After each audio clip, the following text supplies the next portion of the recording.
Halo semuanya, selamat datang di sesi pembahasan materi kita kali ini. Hari ini kita bakal membedah sebuah materi renungan yang jujur aja bener-bener luar biasa dan mendalam. Sambil ditemani visual yang cerah, hangat, dan penuh energi ini, kita mau bareng-bareng menggali kebenaran yang sangat fundamental tentang iman dan tujuan hidup kita.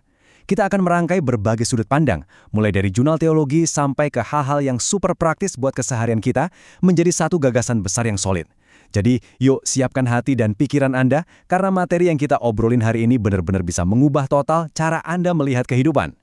Coba deh ingat-ingat, pernah nggak sih Anda merasa hidup ini tuh benar-benar lepas dari kendali Anda? Di tengah dunia yang serba cepat sekarang ini, rasa nggak berdaya atau kehilangan kontrol itu nyata banget kan?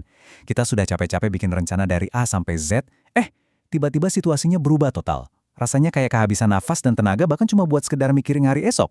Kalau Anda pernah ngerasa kayak gitu, tenang aja. Anda sama sekali nggak sendirian. Nah, ngomong-ngomong soal kehabisan tenaga, ada satu cerita yang super menarik dari artikel tentang janji Roh Kudus yang kita jadikan sumber hari ini. Ceritanya, suatu ketika ada badai salju yang parah banget sampai bikin listrik di sebuah kota padam total. Terus, di hari Minggu pagi yang dingin itu, ada seorang penyiar radio membacakan daftar kegiatan yang batal. Dan dia bilang gini, gereja-gereja berikut akan ditutup karena tidak ada kuasa. Maksud dia sih jelas tidak ada tenaga listrik atau lack of power kan? Tapi coba deh pikirin lagi. Kata-kata itu benar-benar tajam loh. Tanpa disengaja, penyiar itu ngasih kita sebuah analogi spiritual yang menohok banget. Berapa banyak dari kita yang ngerasa tutup atau nggak bisa berfungsi maksimal dalam hidup sekedar karena kita kekurangan power atau kuasa yang sejati. Dan ini membawa kita ke satu konsep kunci yang sering banget kita dengar dari Kisah Para Rasul pasal 1.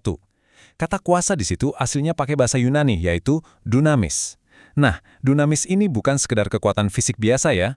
Ini tuh semacam kemampuan bawaan, sebuah kuasa supranatural yang langsung dikasih sama Roh Kudus supaya kita bisa benar-benar berfungsi dan jadi saksinya. Kuasa inilah yang benar-benar mengubah kita, dari yang awalnya lemah dan gak berdaya, menjadi pribadi-pribadi yang diperlengkapi secara ilahi. Jadi, catat ini baik-baik, kita tuh gak pernah dibiarkan berjuang pakai kekuatan kita sendiri yang terbatas itu. Nah, untuk memahami ini lebih jauh, kita harus mulai dari satu fondasi utama, kedaulatan Tuhan yang mutlak. Jurnal teologi yang kita bedah hari ini benar-benar menegaskan satu hal penting. Dari bintang-bintang di galaksi yang paling jauh sampai ke detail paling kecil di keseharian Anda, semuanya itu benar-benar ada di bawah kendalinya. Nggak ada satupun kejadian yang kebetulan atau luput dari pandangannya. Dan tahu nggak apa efeknya? Ketika kita benar-benar sadar kalau Tuhanlah yang pegang kendali atas sejarah dan masa depan kita, otomatis rasa takut kita akan kehilangan kontrol itu bakal memudar dengan sendirinya. Ya, karena Sang Pencipta Allah yang lagi pegang setir kehidupan kita. Jadi, poin krusialnya begini. Kalau Tuhan adalah pemilik mutlak seluruh alam semesta, terus kita ini posisinya sebagai apa? Jawabannya ada di satu kata yang mengubah segalanya. Stewardship atau penata layanan. Kita ini cuma pengelola, bukan pemilik.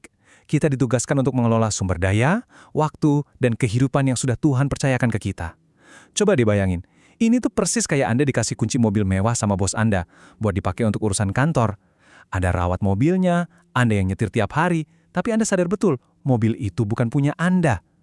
Nah, pemahaman, semua ini milik Tuhan dan saya cuma pengelolanya, inilah yang sebenarnya jadi dasar penata layanan yang memerdekakan kita. Pergeseran cara pandang ini punya efek yang luar biasa besar buat kesehatan mental dan rohani kita. Coba bayangin, kalau Anda terus-terusan mikir sebagai pemilik atas hidup, kekayaan, atau jabatan Anda. Pasti gampang banget ngerasa stres, cemas, dan hancur kalau ada sedikit aja yang hilang, kan? Karena Anda merasa harus jagain semuanya pakai tenaga Anda sendiri. Beda ceritanya kalau Anda punya pola pikir sebagai seorang manajer atau pengelola. Wah, itu rasanya plong banget, membebaskan. Anda bisa bekerja dan berusaha dengan tenang karena tugas Anda cuma satu, ngikutin visinya sang pemilik. Dan pada akhirnya, Tuhanlah yang bakal menjaga dan memelihara semua miliknya. Nah, pola pikir pengelola ini langsung nyambung ke tujuan utama kenapa kita diselamatkan, yaitu save to serve, atau diselamatkan untuk melayani. Salah satu sumber kita benar-benar ngasih gambaran yang indah banget soal ini. Keselamatan dari Kristus itu bukan kayak adegan film superhero, di mana kita diselamatkan, terus udah, happy ending, selesai. Nggak gitu, kita tuh diselamatkan buat melayani. Kita diangkat jadi agen-agen pembebasan yang langsung dilibatkan dalam misi besar kerajaan Allah. Singkatnya, kita ditebus supaya kita bisa ngelakuin pekerjaan-pekerjaan baik yang ternyata udah dipersiapkan untuk kita dari awal. Keren banget kan? Lalu, langkah selanjutnya apa? Tentu saja kita harus terlibat aktif dan menjadi teladan. Karena kita sadar bahwa kita ini diselamatkan untuk jadi pengelola yang berdaya, ya otomatis kita harus berani terjun langsung. Kita sama sekali nggak dipanggil buat mengasingkan diri atau bersikap apatis sama apa yang terjadi di dunia sekitar kita. Sebaliknya, kita justru harus masuk ke tengah-tengah masyarakat dan bawa dampak positif di sana. Dan poin ini secara brilian menjelaskan konsep keberanian yang alkitabiah. Jujur aja ya, banyak dari kita kadang milih jadi apatis atau anti nyentuh urusan politik, pemerintahan, atau isu sosial cuma karena ngerasa itu semua kotor. Padahal, yang namanya terang itu kan nggak seharusnya disimpan di dalam laci, setuju? Terang itu justru harus dibawa masuk ke ruangan yang gelap. Makanya, kita butuh banget keberanian. Keberanian yang bersumber dari pengenalan kita akan kebesaran Tuhan, supaya kita bisa ambil bagian secara aktif, dan pastinya dengan integritas tinggi di dalam kehidupan bermasyarakat. Terus bentuk nyata dari partisipasi kita tuh kayak gimana sih? Jurnal yang kita kaji ngambil rujukan yang sangat relevan dari 1 Timotius pasal 4. Di situ ada panggilan buat anak-anak muda, dan sebenarnya buat kita semua, untuk jadi teladan di 5 area spesifik. Pertama, dalam perkataan. Maksudnya, menggunakan ucapan yang jujur dan ngebangun orang lain. Kedua, tingkah laku. Memastikan kelakuan sehari-hari kita nyambung sama iman kita. Ketiga, kasih. Ini tindakan nyata yang tanpa pamrih ya, bukan cuma soal perasaan. Keempat, iman dan kesetiaan, yaitu komitmen yang gak gampang goyah. Dan yang kelima, kesucian. Gimana kita tetap hidup dengan integritas di tengah segala macam godaan dunia zaman sekarang. Nah, setelah paham konsepnya, mari kita buat obrolan ini jadi sangat praktis. Pertanyaannya sekarang untuk Anda. Sebagai manajernya Tuhan, apa saja sih sebenarnya yang harus Anda kelola dengan kuasa yang udah Tuhan kasih tadi di keseharian Anda? Berdasarkan ulasan materi penata layanan kita, ada 4 area utama yang harus jadi fokus. Pertama, kesehatan kita, baik jasmani maupun rohani. Kedua, talenta. Bakat yang kita punya itu nggak boleh didiamkan, tapi harus terus diasah. Ketiga, relasi atau hubungan, karena masa depan kita sering banget ditentukan oleh lingkungan pergaulan kita. Dan keempat, tentu aja, berkat-berkat yang udah kita terima. Di bagian ini, ada 1 kali insight yang ngena banget. Cara terbaik untuk memelihara sesuatu adalah dengan mengusahakannya. Coba deh pikirin, mau sehat, ya harus usahakan olahraga. Mau pernikahan awet, ya harus diusahakan dan dirawat relasinya. Itulah wujud nyata dari seorang manajer yang aktif dan bertanggung jawab. Tapi ingat ya, semua hal luar biasa ini, tindakan pelayanan kita, kerja keras kita, pengelolaan kita, nggak akan bertahan lama kalau kita lupa satu hal terpenting, menjaga pusat kendali kita, yaitu menjaga hati dan iman kita. Ini adalah pekerjaan di belakang layar yang paling krusial bagi seorang manajer yang sejati. Salah satu referensi kita mengingatkan kembali pada Amsal 4 ayat 23. Jagalah hatimu dengan segala kewaspadaan karena dari situlah terpancar kehidupan. Nah, ini butuh kedisiplinan spiritual tingkat tinggi loh.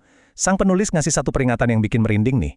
Dia bilang, kita justru harus ekstra waspada pas kita lagi ngerasa hidup ini nyaman. Pas kita lagi makmur, sukses, dan segala sesuatunya lancar. Kenapa?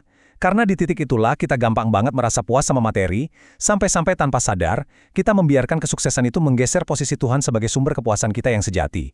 Jadi, menjaga hati itu berarti kita terus-menerus mengkalibrasi fokus kita kembali kepada Sang Pemilik. Sebagai penutup, saya mau ngajak Anda merenungkan kata-kata yang sangat indah dari tokoh reformasi, Martin Luther. Dia pernah bilang begini, "Saya telah memegang banyak hal di tangan saya, dan saya telah kehilangan semuanya. Tetapi, apapun yang saya taruh di tangan Tuhan, itu masih saya miliki." Biarkan bobot dari kalimat itu benar-benar meresap ke hati Anda. Pas kita menggenggam erat sesuatu seolah itu mutlak milik kita sendiri, risikonya sangat besar untuk kehilangan. Tapi beda ceritanya, pas kita rela melepaskannya kembali ke tangan Tuhan sebagai pengelolanya yang setia. Hal itu justru jadi abadi karena dipelihara langsung oleh Tuhan. Dan akhirnya, ini membawa kita ke satu pertanyaan terakhir buat Anda bawa pulang dan renungkan hari ini. Coba jujur, apa sih yang sampai detik ini masih terus Anda genggam erat-erat pakai tangan Anda sendiri? Apakah itu ambisi karir Anda, rasa cemas yang berlebihan, atau mungkin masalah keuangan dan kekhawatiran soal masa depan keluarga? Yuk, pelan-pelan lepaskan itu semua ke dalam tangan Sang Pemilik yang sejati. Terimalah kuasa Roh Kudus untuk mengelolanya dengan setia. Dan mulailah melangkah dengan penuh kemerdekaan sebagai seorang penata layan yang benar-benar berdaya. Terima kasih ya sudah menemani saya dalam seksi bedah materi yang mendalam ini. Semoga memberkati, dan sampai jumpa di pembahasan seru berikutnya.